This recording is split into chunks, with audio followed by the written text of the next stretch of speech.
I'm not going to say it either because I don't speak French, but this is an old painting that asks a question about whether the thing on the painting is actually the thing or not. And the question is this a telephone?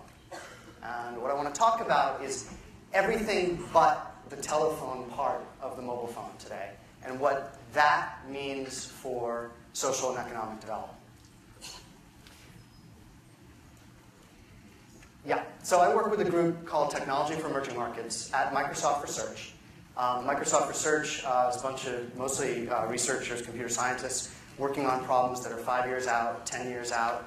Every now and then, something that MSR does ends up finding its way into products, like Kinect. A lot of that came out of MSR. But not everything does. So I'm not going to show you today any demos or anything like that. And in fact, I'm a social scientist, so I really can't do much on demos. But I will talk to you a little bit about some users and some people here in South Africa who can actually tell us a lot about the next chapter in the story of mobile phones and development. All right, so let's get the bad news out of the way first. This is the most depressing slide I have, which is the history of digital divides is not a good one. Digital divide's a moving target. It's a terrible term, but we all use it to mean that some people have the technology and some people don't. And the sad history of digital divides is that the rich guys use it better. They get technology first. They're better trained when they get it. They're better connected when they use it. They get better versions of it. And it ends up that while technologies in general, digital and communication technologies, are certainly demonstrably good for economic growth, they rarely get used in ways that help social equity and equality of opportunity and helping the poor. That's what we thought was going to happen with mobile phones. This was from the late 80s. This is a movie called Wall Street, and he's definitely a rich guy in this movie. But that turns out to be not what happened. And I think mobile phones ended up being a fantastic, maybe, but hopefully not, once-in-a-lifetime anomaly to that effect.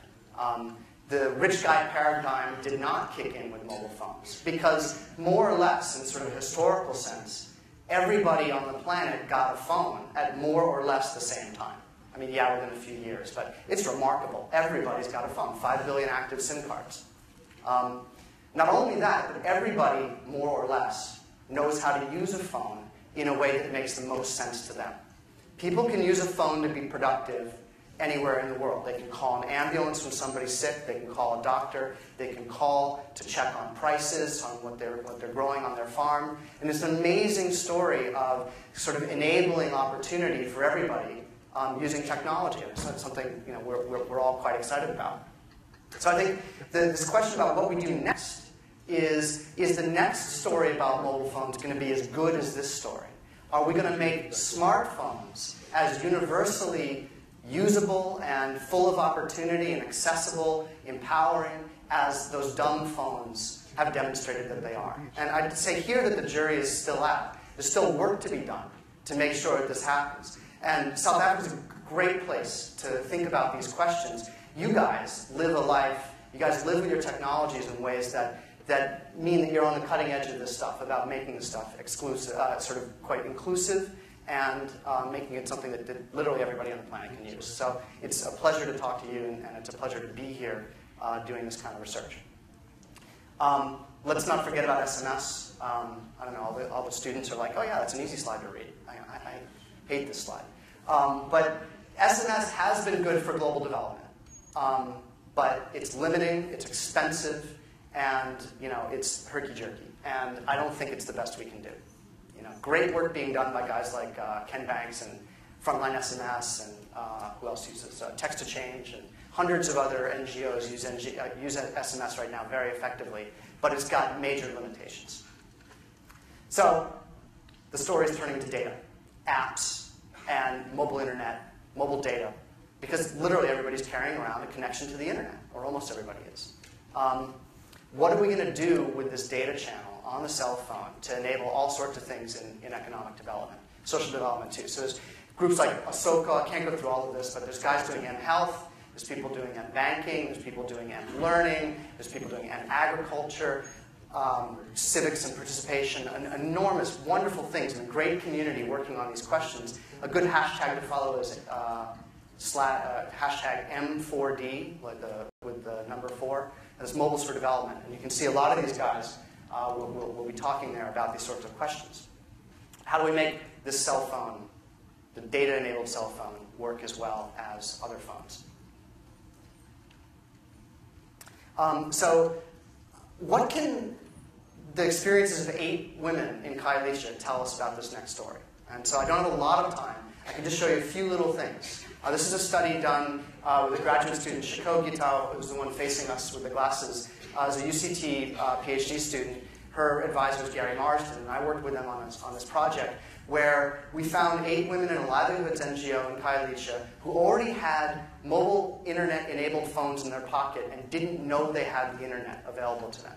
So Shiko trained them for 13 weeks, hanging around, not like 13 weeks of intense training, but 13 weeks staying in the NGO, and sort of helped them become internet users. Their internet is very different than the one that a lot of us get to enjoy with these great screens and Twitter and all that. So what do we learn from that? 3 stories. The first is from HCI, or human-computer interaction standpoint, just what interfaces work and what don't. I don't have time to go through all these things, but basically, there are still a lot of stumbling blocks that make it hard to really live your life just on the mobile phone. In the absence of having a computer around, things like signing up for webmail are harder than they should be. The screens are really small and crowded and confusing, and these guys don't know the difference between a PIN and a password. A whole bunch of little barriers get set up that make it easy for us and maybe not so intuitive for people who are first-timers.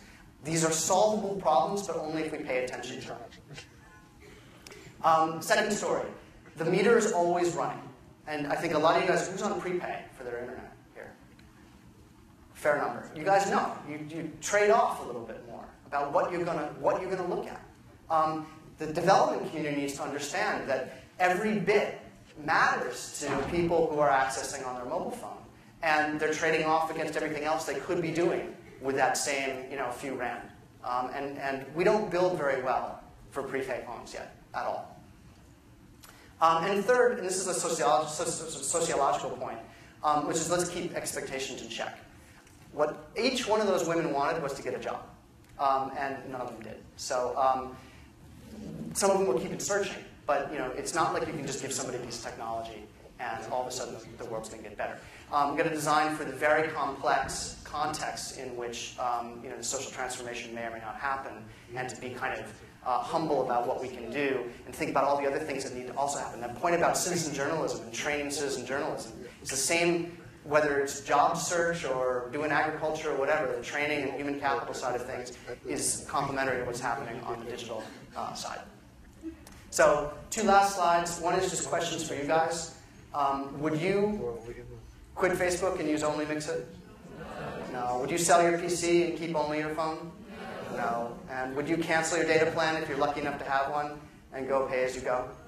No. Right. So we don't all live on the same internet yet, and we got to make the steps to make people who are living that type of internet life as much a part of the community and as inclusive as we can get to.